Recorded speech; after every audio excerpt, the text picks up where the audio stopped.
성경이 말하는 재림 준비라는 제목으로 잠시 말씀을 나누겠습니다.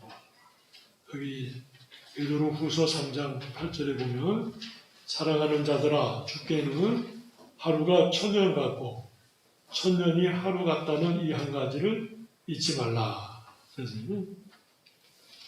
주님의 시간 관념이 우리와 다르다. 또 한 가지는 이제 신비롭다 그런 말씀이에요. 우리가 이치적으로 따져서 설명할 수가 없다 이런 뜻입니다. 또 한 가지는 신묘막측하다. 자연과학이라면 우리가 따져서 설명할 수 있겠지만은 그렇게 할 수가 없다 하는 말씀이에요. 사랑하는 자들아 주께는 하루가 천년 같고 천년이 하루 같다는 이 한 가지를 잊지 말라. 그렇게 말씀하신 이유는 9절에 주의 약속은 어떤 이들이 더디다고 생각하는 것 같이 더딘 것이 아니라, 여기 더디다는 원문의 뜻은 재림이 없다 그렇게 말하는 것을 말해요.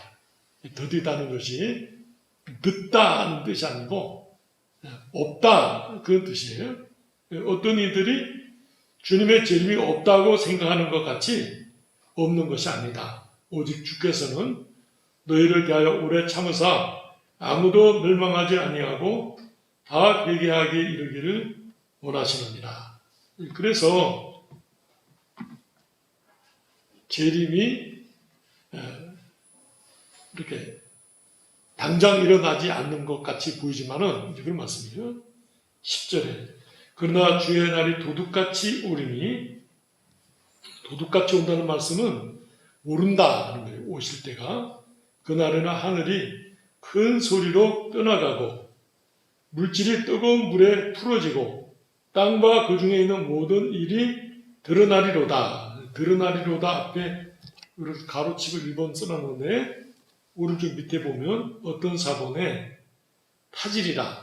타진다는 건 불타버린다 그런 말씀이에요. 이 하늘과 땅과 이 모든 것들은 하나님이 창조하셔서 시작된 것들이거든요. 그래서 창조된 피조물은 끝이 있다 그런 말씀이에요. 그래서 10절 말씀은 끝이 있다 그런 말씀이에요. 11절에 이 모든 것이 이렇게 풀어지리니 너희가 어떠한 사람이 되어야 마땅하냐. 거룩한 행실과 경건함으로 하나님의 날이 임하기를 바라보고 간절히 사모하라.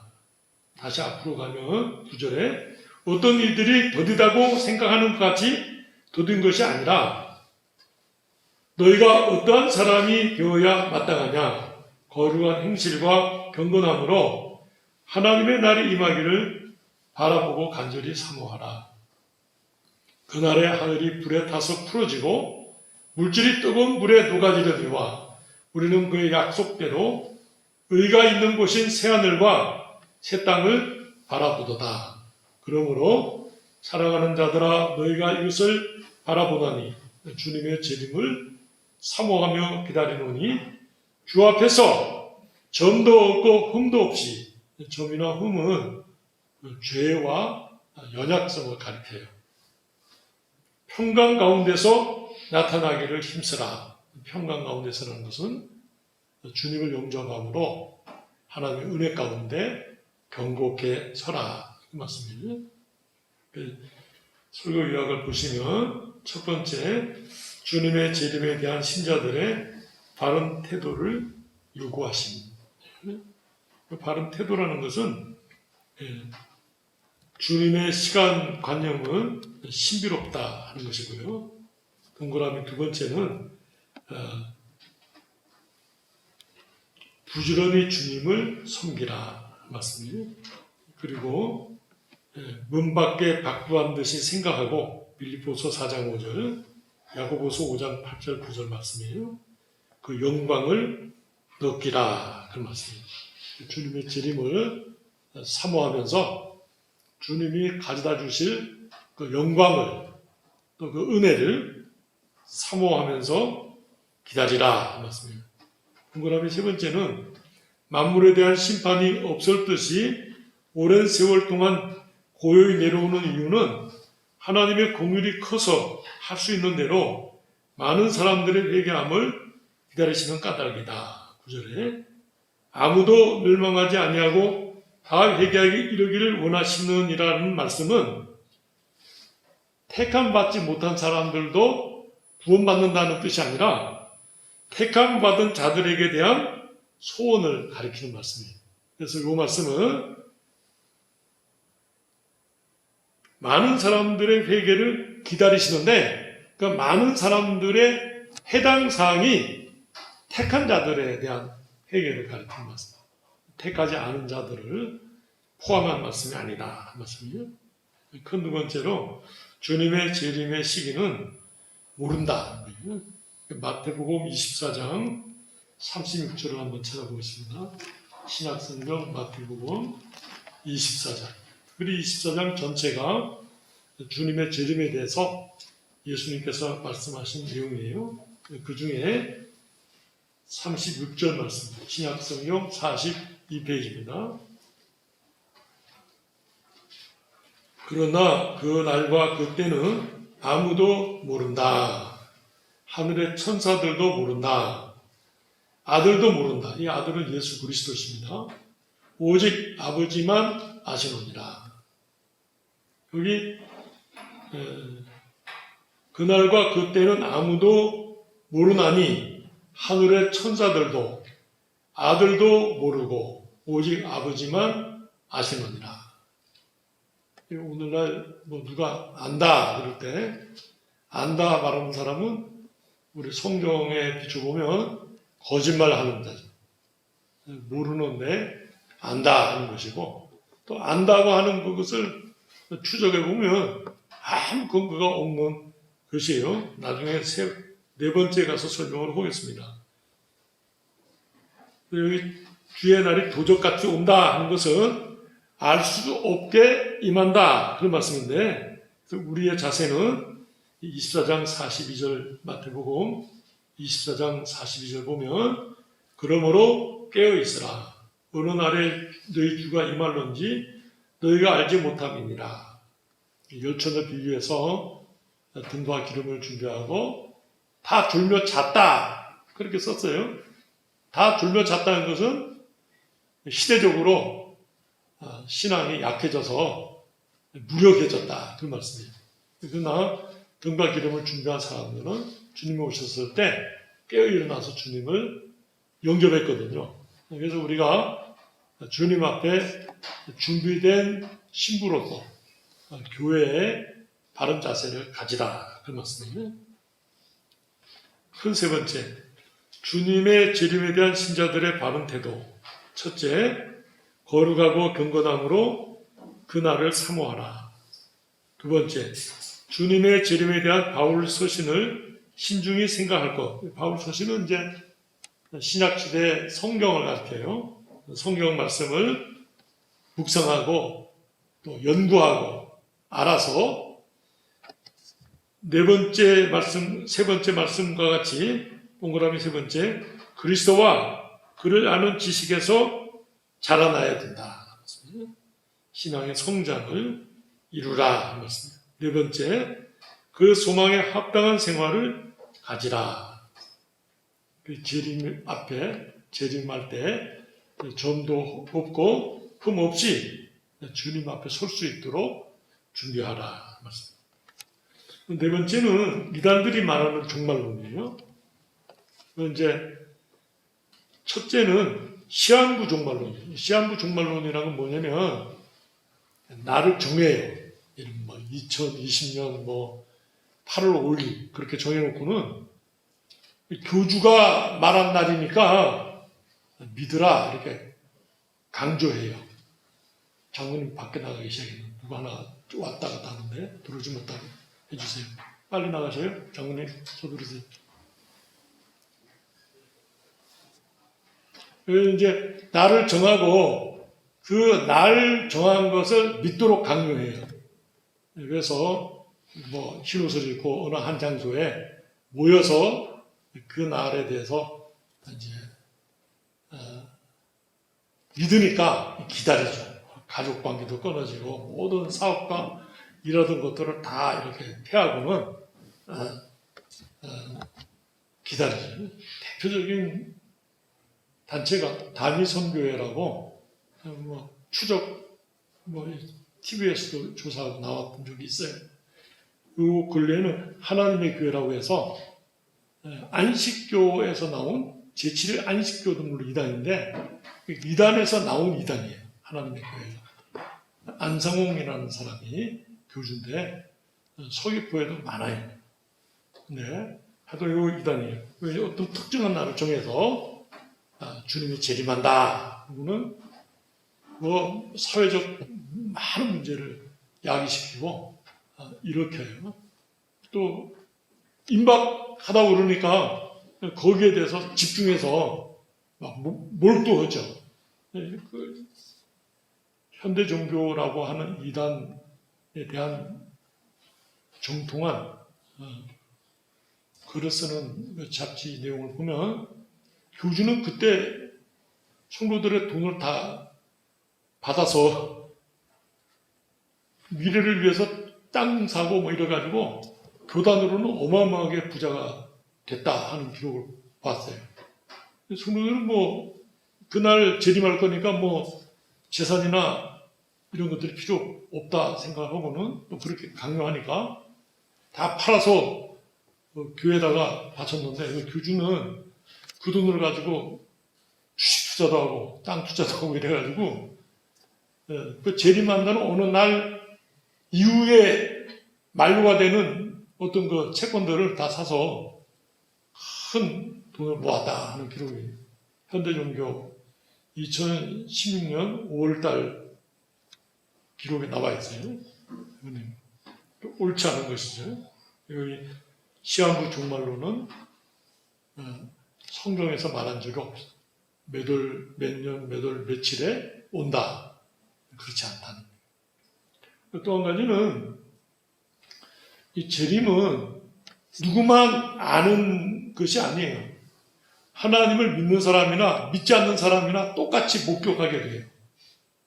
그렇기 때문에 그런 것들에 미혹될 이유가 없어요.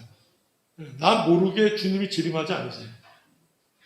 심지어 예수 안 믿는 사람도 주님의 재림을 목격하게 돼요. 왜냐면 심판이 이루어지는 것이니까. 그러니까 우리만 들리운다든지 휴거가 된다든지 그런 일이 없으세요. 우리 한국 사람들은 다 알고 있는데 영국 사람은 모른다. 그러면 그거 가짜예요. 그럴 수가 없어요. 온 세계가 다 한 번에 주님을 목격하게 돼요. 이건 정말 거짓말인데. 두 번째 조건부 종말로는 요즘에 이제 신천지 이번에 JTBS에서 주제를 삼아가지고 이제 조명을 했는데 자기네는 14만 4천 명이 되면 그 수가 조건이에요. 조건이 성취되면 이 땅에서 영생하고 왕 같은 제사장이 되어서 이 나라를 세계를 통치한다 하는 것이 조건이에요. 조건. 조건부 종말론. 그러니까 조건이 완성되면 주님이 재림한다. 주님이 누구냐면 이만희시죠. 여기서 신천지 이만희가 자기가 재림주로 임한다. 그들이 쓴 내용 가운데 2016년 현대종교 5월 달에 나온 탁지일 교수가 비평한 글에 보면 그들은 옳고 그름으로 판단하지 않고 순종할 것이냐 불복종할 것이냐로 문제를 취급한다. 그렇게 썼어요. 그러니까 옳으냐 그러냐로 우리는 설명을 하잖아요. 당신 그 이단은 옳지 않습니다. 그거는 통하지 않는 거예요. 교주에 대한 순종이냐 아니면 불복종이냐. 아주 강압적이죠. 아침에 제가 우리 동글강 원사님과 강기록 지사님 모셔오면서 우리 교회는 예배를 드리는데 출석하고 안 하고는 우리 성도님들에게 강제하지 않습니다. 그랬더니 동원사님께서 언제 강제했나요? 그러시면서 같이 말씀 나눴어요. 이단은 강제하죠. 우리 TV에서 보셨듯이 전자로 또는 이렇게 지문으로 인식해서 아무나 아무 자리에 앉을 수 있는 게 아니고 지정된 자리에 앉으셔야 되는 거예요. 그게 다 카메라로 찍어서 증거 자료를 가지고 있는 거거든요. 억압하게 되죠. 지배하고 취하게 되고 꼼짝달싹 할 수 없는 상황이 되는 거예요. 평강 가운데 주님을 영접한다. 천만의 말씀. 이단들은 평강은 없어요. 두려움과 공포와 억압 속에 재림을 기다리는 거예요. 그 재림이 말만 그렇죠. 말만. 그렇지 않다. 사랑하는 자들아, 너희가 이것을 바라보나니 주 앞에서 점도 없고 흠도 없이 평강 가운데서 나타나기를 힘쓰라. 이단들에게는 평강이 없어요.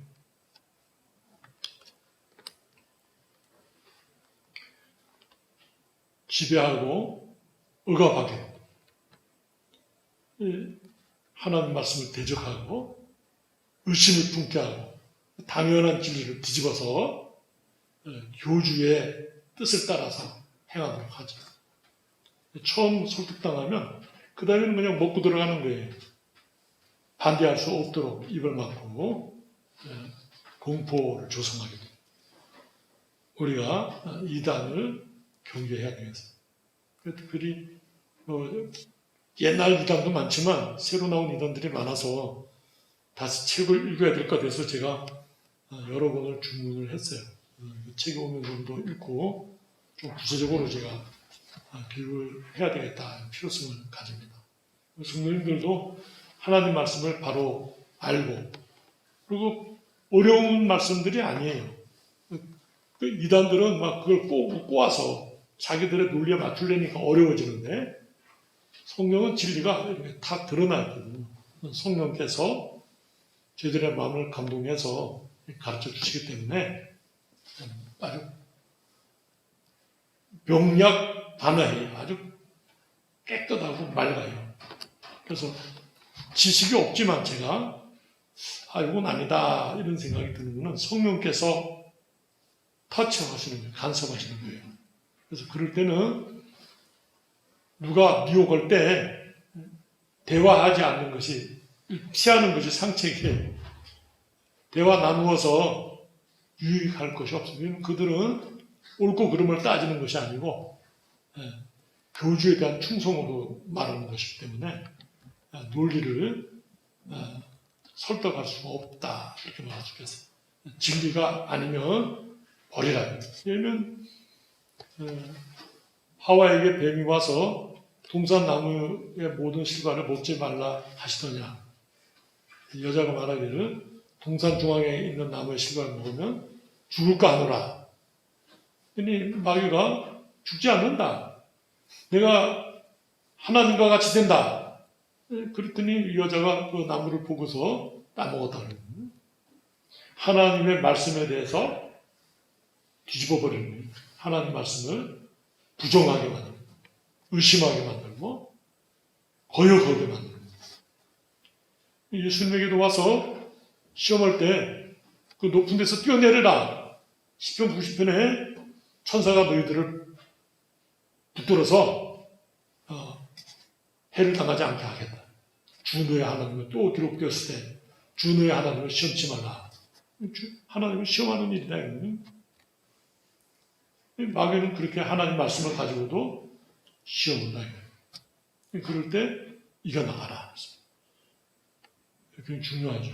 우리가 하나님 말씀을 큰 그 흐름에서 작은 가지들을 분별하는 거거든요. 이건 큰 흐름으로 볼 때 옳지 않다. 버리는 것이죠.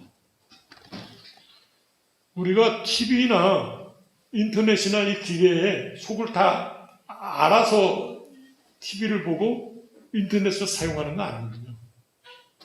제가 옛날에 관심이 많아서 청계천에 가서 부품을 사다가 전축을 만들어서 소리를 듣기도 했어요. 근데 지금은 어마어마하게 발달되어 있어서 우리가 개인적으로 그걸 아무리 취미를 많이 가져도 제작하기 어렵죠. 그러나 우리가 그 모르고도 TV를 보고 인터넷 하잖아요. 마찬가지로 성경을 다 알기 때문에 믿는 것이 아니고 믿기 때문에 안다 그렇게 말할 수 있겠어요. 하나님 믿으니까 그 은혜 가운데서 점차 더욱더 분명한 지식으로 채워져 가는 것이죠. 이 이단들은 우리가 알 필요 없는 또는 그렇게 중요하지 않은 문제를 가지고 부각해서 그 전체를 대적하게 하죠. 사실 그럴 필요가 없는 것인데 우리가 그런 것들에 그 세미한 것들의 마음을 뺏기지 않고 핵심의 주류 흐름에 바로 서야 되겠다. 그래서 주님을 믿고 순종해 나가는. 박윤호 목사님도 주석하면서 어떤 부분은 모르겠다 이렇게 썼거든요. 모르는 것을 억지로 풀지 말라. 베드로전서 보면 사사로이 풀지 말라. 때가 되면 그 말씀이 이제 드러나는데 후학들에게 맡기죠. 다음 어떤 훌륭한 신학자가 나와서 그 말씀을 해석해 줄 것이기 때문에 억지로 풀지 않아요. 박윤호 목사님. 그냥 그대로 모른 채로 넘어가요. 자세하게 쓰지 않아요. 겸손이죠. 그리고 그 책 서두에 서론을 쓰면서 뭐라고 써냐면 혹시 내가 어떤 말씀을 썼는데 해석했는데 그것이 주님의 뜻을 거스린다면 내 잘못이기 때문에 용서를 빈다. 그래서 썼어요. 그러니까 이 박윤호 목사님 주석을 쓸 때 박윤호 목사님도 대단한 학문의 연구와 참 신앙의 사람이에요. 그러나 자기를 주님 앞 부정하고 겸손히 그 성경 해석을 썼어요. 그가 죽으면서 원고의 그 초고, 굉장히 중요한 것인데 태워버려라. 성도들이 나를 혹시 우상화할까봐 두렵다. 그래가지고 사실은 지금 학문적으로는 굉장히 중요한 자료거든요. 왜냐면 그 첫 번 초고니까 각주를 다 달고 그 분석한 내용들이 있잖아요. 싹 펴버렸어요. 그리고는 이 완성된 초고, 원본만 남겨놓고는 다 버렸거든요. 그래서 학문적으로는 사실 참 아깝죠. 박윤호 목사님이 하나님 앞에 자신을 부인하는 행위, 그렇게 말할 수 있겠어요. 귀한 모범이라고 말할 수 있겠어요. 우리가 하나님 말씀을 연구해서 나가는 거죠. 의사들은 가끔 그런 얘기해요. 부인이 여자가 임신할 때 그 고통의 원인을 알 수가 없다는, 의학적으로. 아무리 연구해도 출산할 때 고통의 원인을 알 수가 없어서 많은 사람들이 생명을 바꾸는 고통 가운데 출산하잖아요. 제왕절개를 하기도 하지만은 이걸 의사들이 알 수 없다고 그래요. 하나님이 그걸 신비롭게 해놓으셨기 때문에 알 수가 없는 거예요. 그렇다고 아이를 안 놓을 겁니까? 그렇지도 않죠. 우리가 그 하나님의 섭리 가운데서 주님의 뜻에 맡기고 순종하는 것이죠. 우리가 성경을 연구하되 기적적으로 연구하고 그 말씀을 묵상하면서 하나님을 믿는 믿음으로 나아가는 것이죠. 우리가 주님의 재림을 바라보면서 우리가 주님 앞에 섰을 때 전도 없이 흠도 없이 설 수 있는 수준, 지식과 그 삶에서 거룩함으로 나가야 되겠다. 특별히 그 거룩함의 근거는 예수 그리스도의 속죄예요. 많은 성도들이 썼던 것처럼 내가 죄를 짓지 않고 하나님의 말씀을 지킨다고 의로워지느냐? 천만에 그렇지 않다는 거예요. 주님의 보혈의 피로 정결케 되는 거거든요. 그리고 우리 그 말씀 가운데서 그 말씀을 순종하고 지킨다고 해서 그게 의로워지는 내가. 저는 그렇게 생각하지도 않고 그렇게 믿지도 않습니다. 이단들은 말하죠. 당신이 행하는 조건, 섬김의 충성도가 주님의 재림할 때 하나님 백성됨을 증명, 거짓말은 예수 그리스도의 속죄 피를 부정하는 행위죠. 옳지 않은 일이죠. 성경은 그렇게 말하고 있지 않죠. 사도 바울도 내가 다른 사람에게 복음을 전하고 내가 주님 앞에 버림을 당할까 봐 두려워한다 이렇게 썼거든요. 그리고 나는 날마다 죽는다. 죄인의 기수다. 이건 사도 바울이 성경을 연구할 때 가지는 깨달은 진리거든요. 우리도 우리 말씀을 순응해 나가다 보면 야 정말 내가 이렇게 심각한 존재였구나 하는 걸 인식하잖아요. 하나님 말씀을 지킨다고 의로운 자가 그렇지 않다. 하나님의 은혜가 없이는 언제든지 범죄할 수밖에 없는 존재죠. 영락교회 한경기 목사님이라고 옛날에 경상도에서 어떤 사람이 권총으로 가족을 몰살한 사건이 있었어요. 11시에 만납시다 이래가지고 김동근 아나운서가 대답하는데 그 사건을 말하면서 한경기 목사님에게 한 말씀 부탁하니까 한참 이렇게 침묵하시더니 저도 하나님의 은혜가 없다면 그럴 수밖에 없는 존재지요.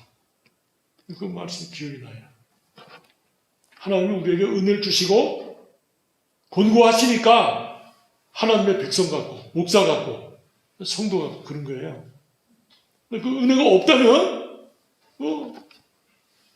우리 죄악은 참 살인자와 같고 악한 사기꾼과 같고 거짓말쟁이가 아니겠어요. 우리가 하나님 앞에 참 겸손히 하나님의 은혜가 없이는 살 수가 없구나 하는 인식 가운데서 늘 자신을 쳐서 복종시키고 주님 말씀을 따르는 자녀들이 되어야 되겠다. 이들이 여러 가지 아이디어와 생각과 이론을 가지고 나와서 하나님의 말씀을 대적해요. 근데 우리가 그것에 미혹되지 않고 주의 말씀을 굳게 붙잡는 신앙의 자세로 나아가자 이렇게 깨닫습니다. 기도하시겠습니다. 하나님 아버지의 은혜를 감사합니다. 신명기 13장 말씀에 가만히 하나님을 떠나자고 말한다든지 유혹한다든지 미혹한다든지 할 때 내 품 안에 있는 아내라도 고발하여 쳐죽이라고 쓴 말씀과 또 신약 성경의 많은 부분에 가만히 교회 안에 들어와서 하나님의 진리를 대적하고 미혹하며 재미없다고 유혹하여 성도들을 거짓 선지자로 이단으로 몰아가는 일들이 있겠다고 예수님도 말씀하시고 많은 사도들이 성경 말씀에 기록하여 준거한 것을 목격하게 됩니다. 우리가 이러한 말세 지마를 살면서 많은 이단과 거짓 선지자와 어리석음을 목격하게 됩니다. 우리의 믿음이 이런 것들에 미혹되지 않게 해주시고 하나님 말씀에 견고케 하여 주셔서 늘 그 말씀을 묵상하며 그 말씀을 지켜 순종하며 주님께서 주신 바 그 은혜의 자리에서 떨어지지 않도록 늘 새롭게 하여 주시옵소서. 예수님의 이름으로 기도드리옵나이다. 아멘.